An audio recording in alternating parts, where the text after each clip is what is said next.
আসসালামু আলাইকুম ওরহমতুল্লাহি ওবারাকাতু। আশা করি সকলেই ভালো আছেন। তো আজকে আমি আপনাদেরকে জানাবো বাংলাদেশের উত্তরবঙ্গের মধ্যে সবচেয়ে বড় মাদ্রাসা আল জামিয়া আল আরাবিয়া দারুল হেদায়া পোশার নওগাঁর বর্তমান পরিস্থিতি, পরিবেশ, সাথে তার প্রতিষ্ঠিত হওয়ার ইতিহাস।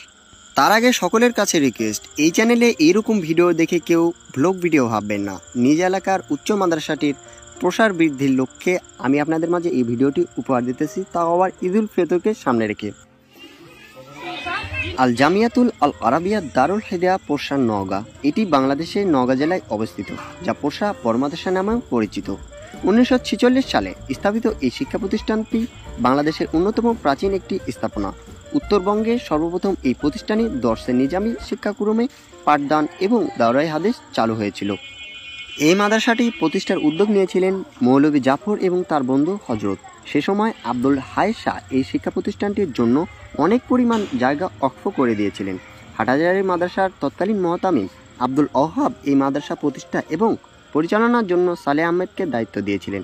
সালেহ আহমদ সেই অক্ষকৃত জমিতে জিল্লুর রহমান নামে এক ব্যক্তির অর্থায়নে একটি ভবন নির্মাণ করেছিলেন এবং তিনি এই প্রতিষ্ঠানের প্রথম পরিচালক। নোয়াখালী জেলার শাহিদ আহমদ একজন শিক্ষক দ্বারা প্রাথমিকভাবে কিছু ছাত্রকে নিয়ে প্রতিষ্ঠানটির শিক্ষা কার্যক্রম শুরু করেছিলেন। পরবর্তীতে প্রতিষ্ঠানটির ভবন ও অক্ষকৃত জমির পরিমাণ বৃদ্ধি পেয়েছিল এবং 1959 সালে দাওরায়ে হাদিস বিভাগ চালু করা হয়েছিল।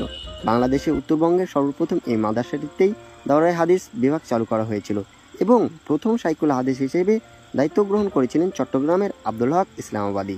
পরবর্তীতে মুফতি রেজাউল হক এই পদ গ্রহণ করেন এবং 1912 সাল প্রায় 50 বছর তিনি দায়িত্ব চালিয়েছিলেন।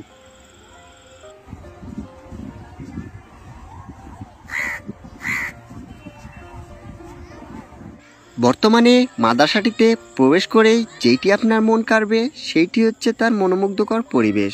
সামনে ইয়ার বড় একটি সুইমিং পুল এবং তার মধ্যে অনেক রঙের মাছের খেলা, এবং চারদিক তাকালে দেখবেন 4 তলা বিল্ডিং। সেই বিল্ডিংগুলোতে ক্লাসরুম সহ শিক্ষার্থীদের থাকার সুব্যবস্থা রয়েছে এবং সামনে একটি মসজিদও রয়েছে যেখানে সকলেই নামাজ পড়ে থাকে।